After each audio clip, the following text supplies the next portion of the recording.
الحمدللہ رب العالمین والصلاة والسلام علی سید الاشرف الانبیاء والمرسلین اما بعد اعوذ باللہ من الشیطان الرجیم بسم اللہ الرحمن الرحیم۔ آن لائن لرننگ قرآن الوظائف کے ناظرین و سامعین السلام علیکم ورحمۃ اللہ وبرکاتہ۔ میں قاری عبد الرحمن اتاری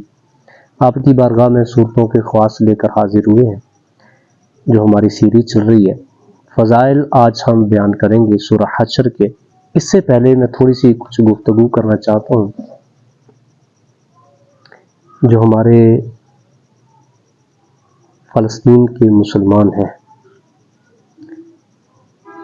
بچے ہیں، بوڑھے ہیں، عورتیں ہیں، فلسطین کے مسلمانوں کے اوپر بہت ظلم اور قہر جو ہے وہ ڈھایا جا رہا ہے۔ میری آپ سے گزارش ہے ایک چینل کے توسل سے کہ آپ جہاں بھی ہیں اپنے گھر میں آگے پیچھے نماز پڑھ کے ضرور دعا کیا کریں۔ صبح صبح آپ جب قرآن پاک پڑھتے ہیں تو قرآن پاک پڑھنے کے بعد ضرور دعا کیا کریں۔ ہر اذان جب ہوتی ہے تو اذان کے فوراً بعد اذان کی دعا مانگ کر آپ فلسطین کے مسلمانوں کے لیے ضرور دعا کریں۔ انشاءاللہ العزیز اللہ تبارک و تعالیٰ ان کی مدد فرما بھی رہا ہے اور وہ قربانیاں دے بھی رہے ہیں، اور یہ مسلمانوں کے لیے ایک لمحہ فکریہ بھی ہے کہ ایک چھوٹا سا جو ہے وہ کفر کا ایک جو ہے وہ ہمیں تنگ کر رہا ہے۔ باقی اللہ تبارک و تعالیٰ کی حکمت ہے، اللہ تبارک و تعالیٰ کس طرح آزمائش دیتا ہے، اللہ ہمیں آزمائشوں سے دور رکھے۔ اللہ تبارک و تعالیٰ کی لی ہوئی آزمائش جو ہے وہ ہم اس میں کامیاب ہوتے ہیں نہیں ہوتے، ہم سے بہت مشکل ہے یہ کام، کیونکہ اب جو ہے وہ اتنی مشکلات کا سامنا ہے جس کی حد نہیں۔ اللہ کریم کی بارگاہ میں دعا ہے کہ اللہ تبارک و تعالیٰ فلسطین کے مسلمانوں پر اپنی خاص رحمت کا نزول کرے، اور اللہ تبارک و تعالیٰ ان کی حفاظت فرمائے، اور اللہ تبارک و تعالیٰ ان کے اوپر اپنی خاص رحمتوں کا نزول فرمائے اور ان کو کامیابی و کامرانی سے نوازے انشاءاللہ العزیز۔ آپ بھی ضرور دعا کیا کریں، اور انشاءاللہ العزیز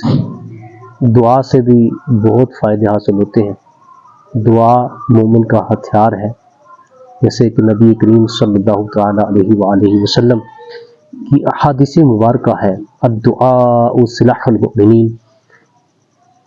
اور کما قال علیہ السلام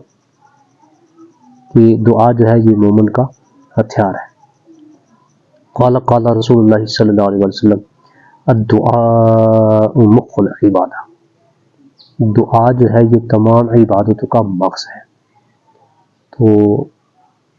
ہمیں چاہیے کہ ہم مسلمان ہونے کے ناطے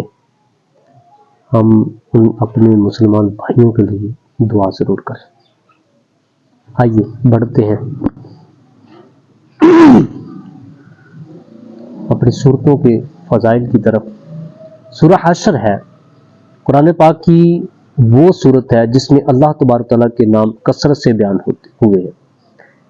یہ صورت اپنے فضائل کے لحاظ سے بڑی باعظمت ہے، کیونکہ حاجت روائی کے لیے اس کی اثرات بہت اکثر ہے۔ اگر کسی شخص کو کوئی حاجت درپیش ہو تو وہ 4 رکعت نوافل کو اس طرح پڑھے کہ ہر رکعت میں سورہ فاتحہ کے بعد سورہ حشر پڑھے، اور اس طرح 11 روز تک عمل جاری رکھے۔ انشاءاللہ عز و جل اس کی جائز حاجت جو ہے وہ اللہ کی رحمت سے پوری ہوگی۔ اس سورہ کو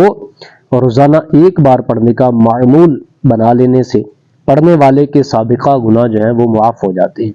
اور اگر اسے 41 روز تک روزانہ 21 مرتبہ پڑھ کر اللہ کے حضور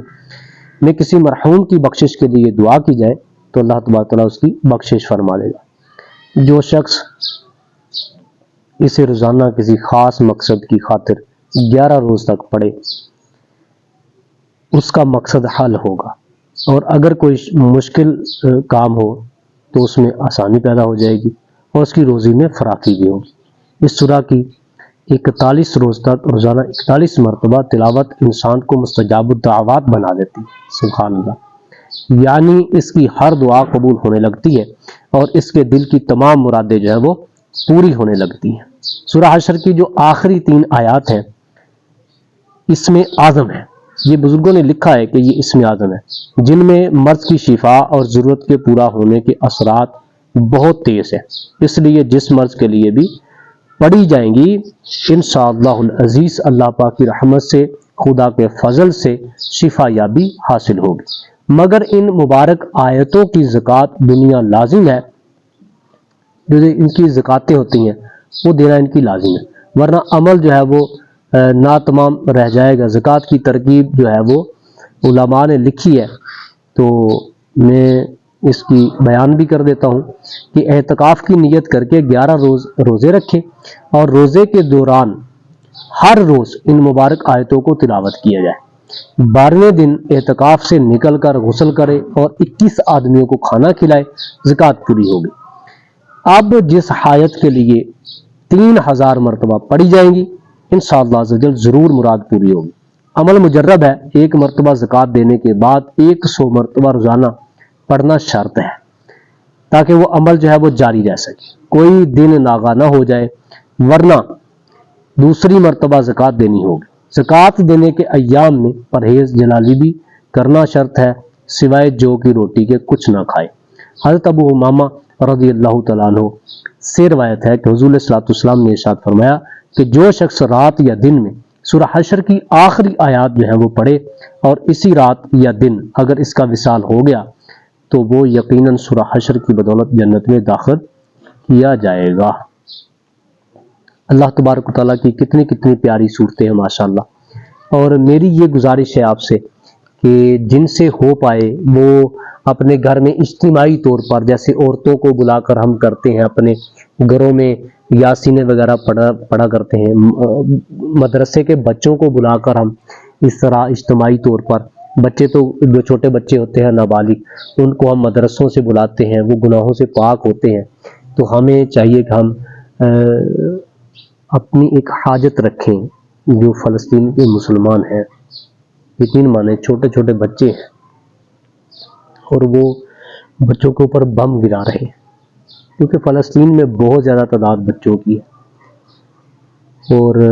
ہمیں چاہیے کہ ہم ان کے لیے دعائیں کریں، اپنے گھروں میں اس طرح اجتماعی طور پر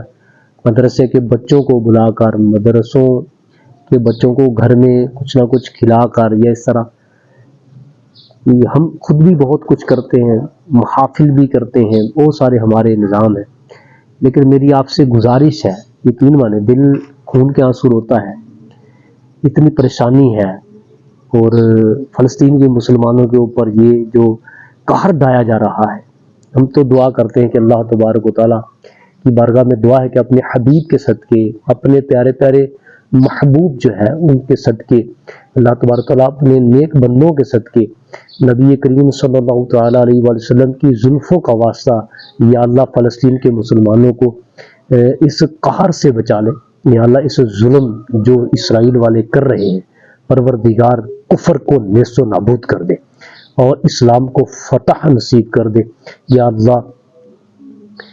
وہ چھوٹے چھوٹے بچے جو شہید ہو رہے ہیں، پروردگار ان کی قربانیوں کو اپنی بارگاہ میں مقبول کر کے یا اللہ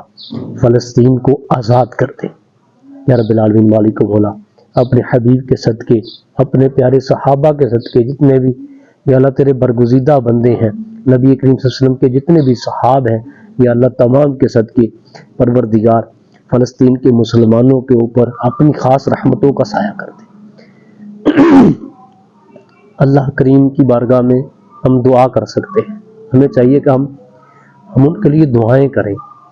ہم ان کو دے کچھ نہیں سکتے، ہم کیا کریں، ہم بے بس ہیں۔ مسلمان تو آج حکمرانوں کی میں کیا بات کروں، حکمرانوں کے اندر تو وہ غیرت نہیں ہے، غیرت ایمانی مسلمانوں میں ختم ہو چکی۔ اب تو بہت سارے دوسرے ممالک جو غیر مسلموں کی حکومت ہے، اے اللہ انہوں نے ان کا ساتھ دینے کا عہد کر لیا اور مسلمانوں کو غیرت ایمانی عطا فرما، اے اللہ مسلمانوں کو غیرت ایمانی عطا فرما، یا اللہ فلسطین کے مسلمانوں کے اوپر اپنی خاص رحمتوں کا سایہ نصیب فرما، اے اللہ ان کے بچوں کی حفاظت فرما، اے اللہ ان کے مریضوں کو شفا عطا فرما، جو زخمی ہیں، اے اللہ جو عورتیں، مرد، مسلمان عورتیں ہیں، پروردگار جو مسلمان مرد ہیں، جو بچے ہیں، چھوٹے چھوٹے بچے پروردگار یا اللہ تیری راہ پر قربان ہو رہے ہیں، اے اللہ ان کے اوپر ان کو شفا عطا کر، ان کے اوپر اپنی خاص رحمتوں کا سایہ نصیب کر، آمین بجاہ النبی الامین وصلی اللہ تعالی علی رسول خیر خلقہ ونور عرشہ وزینۃ فرشہ محمد وآلہ واصحابہ اجمعین برحمتک یا ارحم الراحمین۔ اپنی دعاؤں میں ضرور یاد رکھیں فلسطین کے مسلمانوں کو، بچوں کو، بڑوں کو، عورتوں کو، مجاہدین کو ضرور یاد رکھیں۔ اللہ کریم ہمیں ان کا درد سمجھنے کی توفیق دے، ان کا دکھ سمجھنے کی توفیق دے۔ مسلمان جیسے حدیثوں میں بھی ہے کہ مسلمان جو ہے وہ ایک جسم کی مانند ہے، تو اللہ تبارک و تعالیٰ کی بارگاہ میں دعا ہے کہ اللہ تبارک و تعالیٰ ہمیں سمجھنے کی توفیق عطا فرمائے، آمین بجاہ النبی الامین۔ السلام علیکم ورحمۃ اللہ وبرکاتہ۔